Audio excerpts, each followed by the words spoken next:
అందరికీ నమస్కారం. నేను మీ షణ్ముఖ్. దేశంలో ఇలాంటి ప్రతిపక్షము ఏ రాష్ట్రంలోనూ ఉండదు. సాక్షాత్తు దేశంలోనూ కూడా ఉండదు అని చెప్పేసి అయితే మనం ఖచ్చితంగా చెప్పొచ్చు.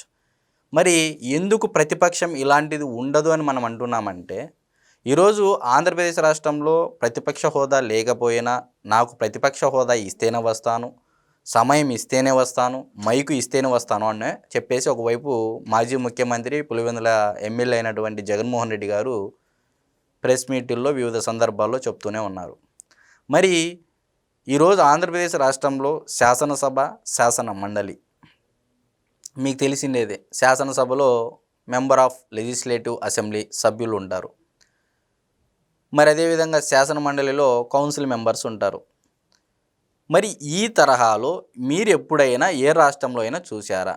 శాసనసభలో ప్రతిపక్ష హోదా పాత్ర నిర్వహించదు, శాసన మండలిలో కూడా ప్రతిపక్ష హోదా పాత్ర నిర్వహించదు. ఎందుకు నేను పదే మాట చెప్తున్నానంటే, ఈరోజు శాసనసభలో మాకు సమయం ఇవ్వరు, మైకి ఇస్తానే వస్తాము అని చెప్పేసి ఒకవైపు వైఎస్ఆర్సీపీ పార్టీ చెప్తున్నప్పటికీ, మరి శాసన మండలిలో మండలి సభ్యుల సంఖ్య వైఎస్ఆర్సీపీ పార్టీకి ఎక్కువగా ఉన్నా సరే వేటిపైన పోరాడుతున్నారనేది ఇక్కడ ప్రధానంగా చర్చించాల్సినటువంటి విషయం.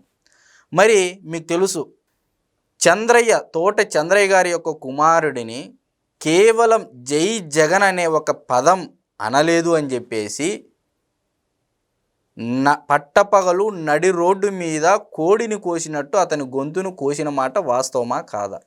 మరి అటువంటి తోట చంద్రయ్య గారి యొక్క కుమారుడికి గవర్నమెంటులో శాశ్వత ఉద్యోగం కల్పించడానికి తీర్మానం చేసి, అంటే క్యాబినెట్ తీర్మానం చేసి శాసనసభలో ప్రవేశపెడితే, శాసనసభలో కూడా సభ్యుల బలంతో అది శాసన మండలికి వస్తే, శాసన మండలిలో వైఎస్ఆర్సీపీ పార్టీకి సంబంధించినటువంటి శాసన మండలి ప్రతిపక్ష నాయకుడు బొత్స సత్యనారాయణ గారు దీన్ని వ్యతిరేకించారు.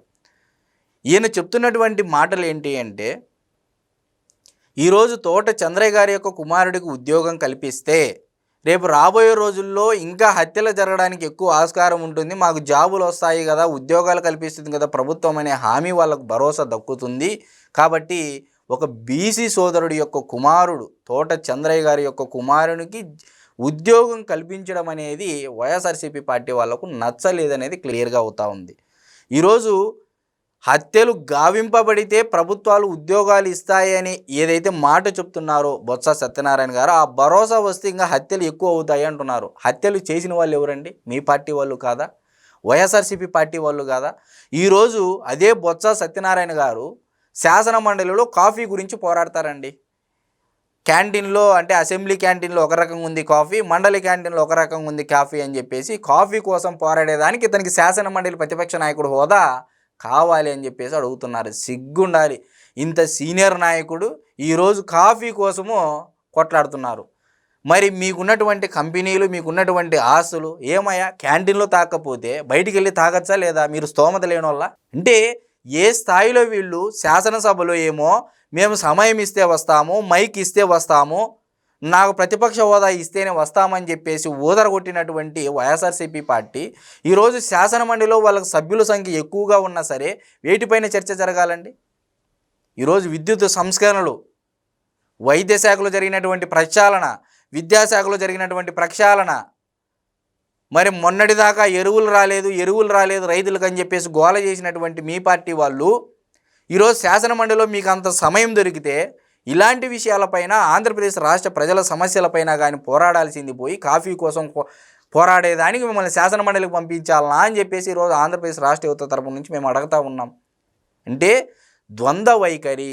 ఆనాడు ఉమీద్ అనే చట్టం, వక్ఫ్ బిల్లుకు సంబంధించి ఏ విధంగా అయితే లోక్సభలో ఒక రకంగా ఓటేసి, రాజ్యసభలో ఇంకో రకంగా ఓటేసి తన యొక్క ద్వంద్వ వైఖరిని ఏ విధంగా అయితే అవలంబించిందో వైఎస్ఆర్సీపీ పార్టీ, ఈరోజు ఆంధ్రప్రదేశ్ రాష్ట్ర ప్రజల సమస్యల గురించి శాసనాలు చేసేటువంటి శాసనసభ అయినా, దాన్ని ఆమోదించేటువంటి శాసన మండలిలో వారి యొక్క ద్వంద్వ వైఖరి స్పష్టంగా కనపడతా ఉంది మనకు. కాబట్టి ప్రజలారా మీరందరూ గమనించాలి, ఈరోజు వైఎస్ఆర్సీపీ పార్టీకి కావాల్సినది కేవలము డబ్బు, పవర్, అంటే అధికారము తప్ప ఎక్కడ ప్రజల సమస్యల మీద వాళ్ళకి చిత్తశుద్ధి లేదు.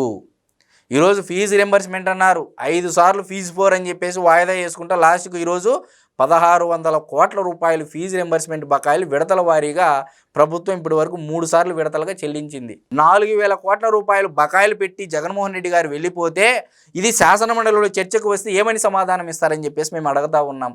ఈరోజు వైద్య శాఖలో బిల్లులు పెండింగ్లో పెట్టారు, విద్యాశాఖలో బిల్లులు పెండింగ్ పెట్టారు, జలవనరుల శాఖలో కాంట్రాక్ట్ పనులకు సంబంధించి బిల్లులు పెండింగ్లు పెట్టారు. ఏ శాఖలో మీరు బిల్లులు పెట్టలేదని చెప్పేసి నేను మీడియా ముఖంగా అడుగుతా ఉన్నా. ఈరోజు మిమ్మల్ని నమ్ముకున్నటువంటి, మిమ్మల్ని నథింగ్ బట్ వైఎస్ఆర్సీపీ పార్టీ కార్యకర్తలు ఎవరైతే జగన్మోహన్ రెడ్డి గారిని నమ్ముకుని ఉన్నారో వాళ్ళు గత ప్రభుత్వ హయాంలో చేసినటువంటి వర్కులు కూడా బిల్లులు లేనటువంటి దౌర్భాగ్య స్థితిలో మీరు ఉన్నప్పటికీ నేడు కూటమి ప్రభుత్వం కక్షాపూరిత రాజకీయాలకు, కక్షా కార్పణ్యాలకు తావు ఇవ్వకోకుండా యాజమాన్యాలతో కానీ కాంట్రాక్టర్లతో కానీ కూర్చొని మాట్లాడి విడతల వారీగా బిల్లులు చెల్లిస్తామని చెప్పేసి ఒకవైపు సంక్షేమం అమలు చేస్తూనే మరొక వైపు అభివృద్ధి కార్యక్రమాలు చేస్తూనే మరొక వైపు బిల్లులు చెల్లించేటువంటి కార్యక్రమం. అయ్యా, మీ యొక్క ద్వంద్వ వైఖరి పక్కన పెడితే ఈరోజు fuel and power purchase cost adjustment అని చెప్పేసి FPPPCA ఈరోజు దాని ద్వారా 923 కోట్ల రూపాయల ఆదా అయింది గత ప్రభుత్వానికి ఈ ప్రభుత్వం వచ్చినటువంటి మొదటి సంవత్సర కాలానికే. ఈరోజు యూనిట్కి 13 పైసల లెక్కన తిరిగి ప్రజలకే వాళ్ళు చెల్లించినటువంటి డబ్బు ఏదైతే ఉందో ఆ డబ్బు వాళ్ళకి వెనక్కి ఇస్తున్నారు. మరి మీరు ఎందుకు చేయలేకపోయారని చెప్పేసి నేను మీడియా ముఖంగా అడుగుతా ఉన్నా. కాబట్టి ప్రజల సమస్యల మీద పోరాడండి, కాఫీ కోసం పోరాడద్దండి. బొత్స సత్యనారాయణ గారు, ఒకవేళ మీరు కాఫీ కోసం పోరాడాలి అనుకుంటే శాసనమండలి సభ్యత్వానికి రాజీనామా చేసి హ్యాపీగా మీకు అరకు దగ్గరగానే ఉంటుంది, అరకు కాఫీ రోజు తాగుతూ ఉండొచ్చు ఇంట్లో.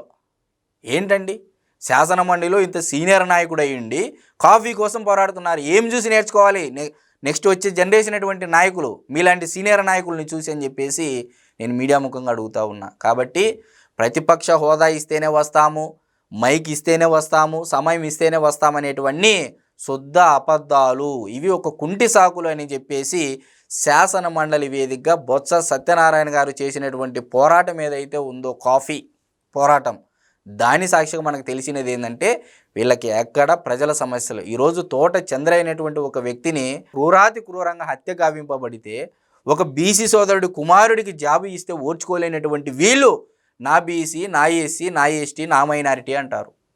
మరి దీన్ని ఏ విధంగా ప్రజలందరూ తీసుకుంటారు? మీరు చెప్పేటువంటి స్లోగన్ని నా బీసీ అన్నారు, బీసీలను తీసుకోలే, నా ఎస్సీ అన్నారు తీసుకోలే, నా ఎస్టీ అన్నారు తీసుకోలే, అందరినీ దూరం చేసుకున్నారు. ఇదే తరహాలో మీరు ముందు పోతే ప్రతి ఒక్క వర్గం, సామాజిక వర్గం యొక్క విద్వేషానికి, ద్వేషానికి మీరు లోనవుతారైతే మనం ఖచ్చితంగా చెప్పవచ్చు. నమస్కారం.